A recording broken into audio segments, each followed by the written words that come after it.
सबको जय मसीह की। मसीह सेवा चैनल में आपका हार्दिक स्वागत है। मेरे सभी बहन भाइयों को मेरी ओर से जय मसीह की। परमेश्वर प्रभु यीशु आप सब पर आशीष दे, सामर्थ्य दे, अनुग्रह दे। आज हम जानेंगे लूका 11:9 में परमेश्वर कहते हैं, उनके वचनों के माध्यम से मैं ये बात समझाना चाहता हूँ कि परमेश्वर हमारा दयावान है। हम लोग कितनी भी गलतियां करते हैं, परमेश्वर हमारे साथ खड़ा होता है। वो हमें अकेला नहीं छोड़ना चाहते, क्योंकि हम उनकी भेड़ें हैं और हम मसीह के अंदर सभी भाई बहन हैं। लूका 11:9 में बताया गया है, परमेश्वर से मांगते रहो तुम्हें दिया जाएगा, खोजते रहो तुम्हें प्राप्त होगा, खटखटाते रहो तुम्हारे लिए द्वार खोल दिया जाएगा। क्योंकि हर कोई जो मांगता है प्राप्त करता है, जो खोजता है वो पा जाता है, और जो खटखटाता है उसके लिए द्वार खोल दिया जाएगा। परमेश्वर के वचन बताते हैं कि हम लोग किस तरीके से, किस बुद्धि से परमेश्वर की ओर घुटने टेककर जो मांगते हैं, क्या वो प्रार्थना आपकी सुनी जाती है या नहीं सुनी जाती है। डिपेंड करता है कि आप उसको कितनी ईमानदारी से उस प्रार्थना को मांगते हो। क्योंकि परमेश्वर हमारे अश्लील प्रार्थनाओं को नहीं सुनता। परमेश्वर हमें हमारी सामर्थ्य के अकॉर्डिंग, ईमानदारी के अकॉर्डिंग, हमारे चंगाई होने, हमारी बीमारी से छुटकारा, हमें हर तरीके से प्रार्थना सुनता है। लेकिन जिस प्रार्थना के अंदर हमारी अश्लीलता बातें होती हैं, या कोई बुद्धि में व्यभिचार, प्रस्त स्त्री गमन, या किसी भी अन्य तरह की सोना चांदी मांगने की, पैसा मांगने की, इस तरह की परमेश्वर प्रार्थनाएं नहीं सुनता है। और परमेश्वर कहता है परमेश्वर से मांगते रहो। प्रभु कहता है कि तुम मुझसे मांग कर देखो, तुम्हारे लिए हो जाएगा। कि हम मांगते रहते हैं और ये विश्वास नहीं कर पाते कि प्रभु हमें देगा या नहीं देगा। इसलिए जहाँ कहीं पर आपका विश्वास डगमगाता है, वहाँ परमेश्वर आपकी विनती को या आपकी प्रार्थना को नहीं सुनता।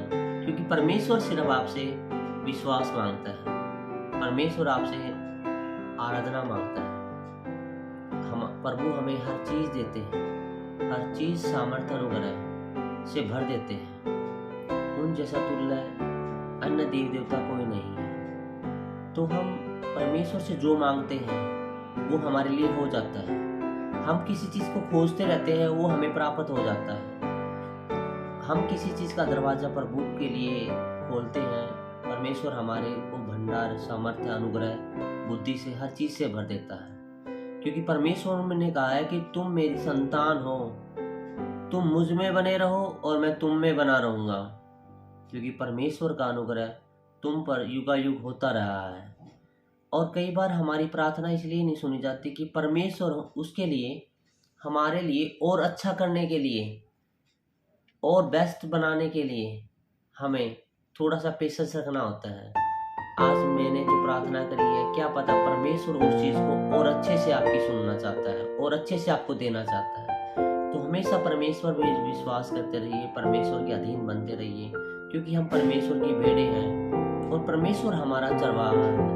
वो हमें हरी हरी चराइयों में लेकर जाता है। दूसरी बात ये है कि हम लोग लूका 6:37 में देखते हैं कि दूसरों पर दोष लगाने की आदत मत डालो। हम कई बार दूसरों के लिए दोष लगा देते हैं, जबकि कोई बात नहीं हो रखी है तो तुम्हारे ऊपर भी दोष लगाया जाएगा। जैसा व्यवहार तुम दूसरों के साथ करोगे, वैसा व्यवहार तुम्हारे साथ भी होगा। इसलिए किसी भी तरह की कोई झूठ, किसी भी तरह की कोई झूठी गवाही, किसी भी तरह का कोई ऐसी बात जिससे किसी का सर्वनाश हो सकता है, ऐसी बातों से बचिए। परमेश्वर ने नहीं कहा आप किसी पर दोष लगाएं। परमेश्वर ने अपने वचनों में बताया है कि हमें दुश्मनों के लिए भी हमें भलाई का काम करना है, दुश्मनों के लिए भी हमें प्रेयर करनी है कि परमेश्वर उनको बुद्धि दे, सामर्थ्य दे पिता परमेश्वर। क्योंकि परमेश्वर ने हमें पृथ्वी और आकाश का अधिकार दिया है, और जब तक दुश्मन को रोंदने का अधिकार भी परमेश्वर ने हमें दिया है। इसलिए मेरे प्यारे भाई और बहन, दूसरों पर दोष लगाने का कोई फायदा नहीं है। दूसरों पर झूठ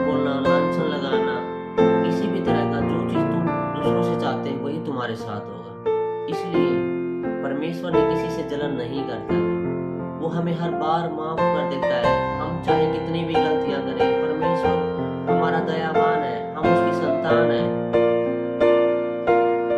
तो हमें किसी पर दोष नहीं लगाना है, नहीं तो तुम पर भी दोष लगाया जाएगा। जिस नाप से तुम नापते उसी नाप से तुम्हें भी नापा जाएगा। दूसरी बात, मेरे अंदर अगर हजारों बुराइयां हैं और मैं किसी को ये कहता हूँ तू ये चीज छोड़ दे, तू अपने अंदर से ये बुराई छोड़ दे,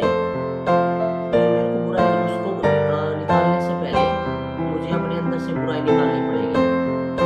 मैं अपने भाई को अगर कुछ बोलता हूँ या मैं अपने भाई की किसी भी बुराई को बोलता हूँ निकालने के लिए, तो सबसे पहले मुझे अपने अंदर की बुराई को निकालना पड़ेगा। मैंने अपनी बुराई तो देखी नहीं, लेकिन मैं अपने भाई की आंख में बुराई देख रहा हूँ।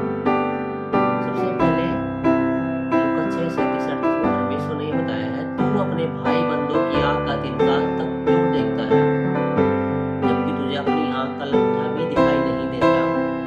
जब तेरी अपनी आंख में लट्ठा समाया है तो तू अपने भाई से कैसे कह सकता है कि तू मुझे तेरी आंख का तिनका निकालने दे।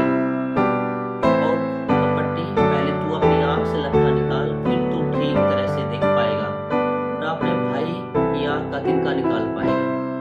पिता परमेश्वर प्रभु यीशु मसीह की वचनों में ये बताया गया है कि मुझे अपने भाई की आंख का तिनका निकालने से पहले मेरी आंख का जो लट्ठा है वो निकालना पड़ेगा।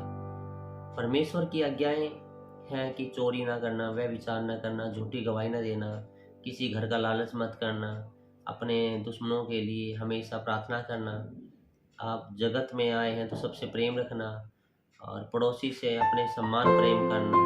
तो परमेश्वर की आज्ञाएं हैं। तो परमेश्वर कहते हैं अगर तेरे अंदर भी कोई बुराई है तो तू अपने बुराई को पहले निकाल और फिर अपने भाई की आंख से वो बुराई निकाल। अपनी बुराई तुझे दिखती नहीं है, लेकिन अपने भाई की आंख की बुराई तेरे को नजर आती है। इसलिए परमेश्वर ने अपने वचन में बताया है, पहले तू अपनी आंख से लट्ठा निकाल, फिर तू ठीक तरह से देख पाएगा। मेरे अंदर जितनी भी बुराइयां होंगी मुझे उनको पहले निकालना पड़ेगा, फिर मैं दूसरों को बोल सकूंगा कि तू भाई अपने अंदर से बुराइयां निकाल दे। परमेश्वर जी आप महान हैं और इस वीडियो को जितने भी भाई बहन देख रहे हैं उन पर भी आप अपनी आशीष भर दीजिए पिता परमेश्वर जी, अनुग्रह दीजिए पिता परमेश्वर जी।